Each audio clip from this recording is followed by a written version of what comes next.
कोळी म्हणजे दर्याचा राजा. कोळ्यांचा व्यवसाय हा दर्यावरच अवलंबून. पावसाळ्यामध्ये कोळ्यांचा व्यवसाय हा बंदच असतो. खवळलेल्या दर्यामध्ये कोळी बांधव होड्या घेऊन जात नाहीत, पण हाच कोळी बांधव नारळी पुनवेला समुद्राला नारळ अर्पण करतो आणि मासेमारीसाठी होड्या पुन्हा समुद्रामध्ये ढकलतो.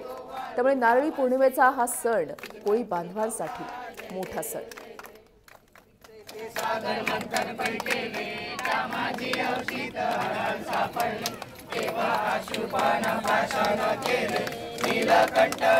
प्रसिद्ध झाली. जय देव जय देव जय शिव शंकरा स्वामी शंकरा.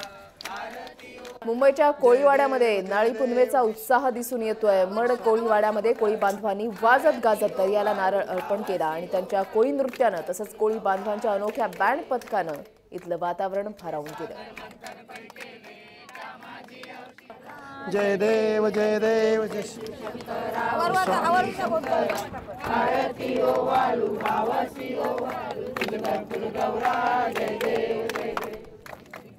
सागर मंथन पैठेले कामाची औषध हराल सापडले.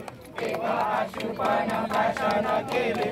नीलकंठ नाम प्रसिद्ध झाली. जय देव जय शिव शंकरा स्वामी शंकरा. आरती हो.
नारळी पौर्णिमेच्या मुहूर्तावर वेसाव्याच्या कोळीवाड्यामध्ये मोठा उत्साहात हा सण साजरा करण्यात आला. पारंपरिक वस्त्र परिधान करत कोळी बांधवांनी सागराची पूजा केली.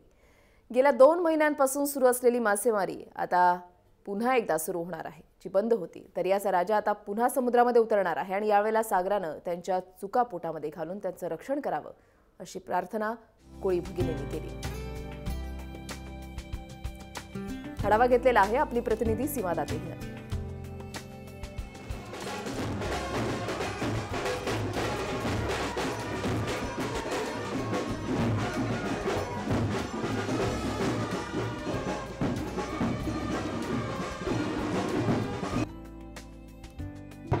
नारळी पौर्णिमा म्हणजे नारळी पुनवेचा सण आणि हा सण साजरा होतो तो म्हणजे वेसावे इथल्या कोळीवाड्यात पारंपरिक पद्धतीने कोळीवाड्यामध्ये हा सण जो आहे तो साजरा होतो. या ठिकाणी आपण पाहू शकता नारळ जे आहे नारळाची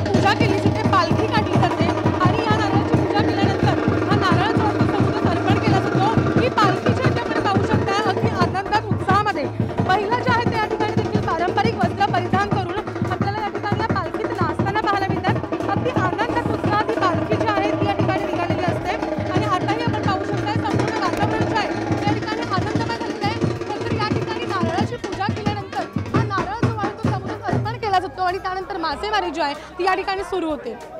कॅमेरामॅन शारीफसह सीमा धाकटे, जय महाराष्ट्र, मुंबई. नारळी पौर्णिमेच्या निमित्तानं मुंबईच्या वरळी नाक्यावर नारळ फोडण्याची स्पर्धा आयोजित करण्यात आली होती आणि या स्पर्धेमध्ये शिवसेनेचे नगरसेवक सुद्धा सहभागी झाले होते.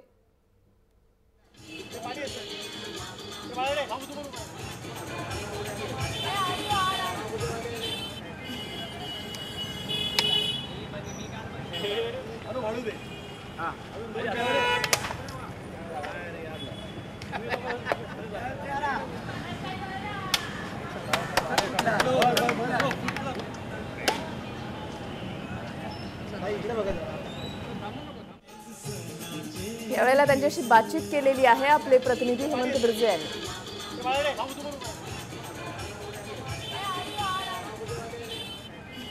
मुंबईतल्या वरळी नाक्यावर कशा पद्धतीने ही नारळ फोडण्याची स्पर्धा सुरू आहे आपण पाहू शकता. वरळी नाक्यावर ही नारळ फोडण्याची स्पर्धा, नेमक्या या स्पर्धेमध्ये शिवसेनेचे नगरसेवकही सहभागी झाले आहेत.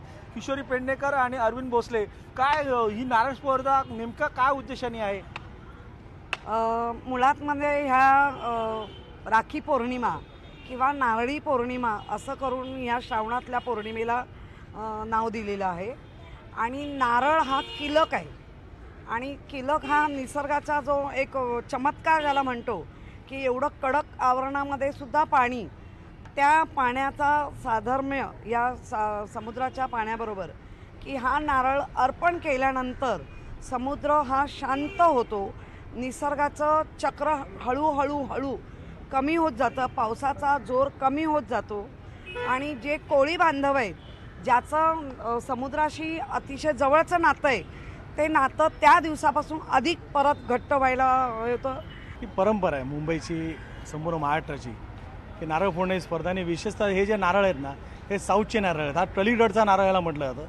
हे विशेषतः केरळ आणि कर्नाटकच्या समुद्र किनारे नारळ आहेत, चिवट असतात, लवकर फुटत नाहीत आणि लवकर फुटत नाहीत, त्यामुळे नारळ फोडाफोडी करण्यामध्ये वेगळी मजा येते. नारळ स्पर्धेमधनं आणि नारळ फोडण्याच्या या स्पर्धेमध्ये कशा पद्धतीने हे वरळीकर नाही तर मुंबईकर सहभागी झाले आहेत आणि हा आनंद घेत आहेत. आणि ह्या आनंदामध्ये एक गाणंही म्हटलं जातं की सर्वांना सुखी ठेव आणि आनंदात ठेव. आणि ही नारळी पौर्णिमा अशा पद्धतीने आम्हाला यश प्राप्त करून देईल. व्हिडिओ जर्नलिस्ट अनिल गुरवसह हेमंत बिर्जे, जय महाराष्ट्र, मुंबई. आज नारळी पौर्णिमा आणि यानिमित्त पारंपरिक पद्धतीनं नारळ फोडी हा खेळ खेळला जातो. मुंबईमध्ये अनेक ठिकाणी अशा प्रकारे नारळ फोडीची स्पर्धा ही त्या ठिकाणी लावली जाते आणि घाटकोपर पूर्वमध्ये देखील वीर बाजी प्रभू मित्रमंडळातर्फे नारळ फोडीची स्पर्धा आयोजित करण्यात आली होती आणि यात घाटकोपरमधील सर्व तरुण तरुणींनी सहभाग घेतला होता.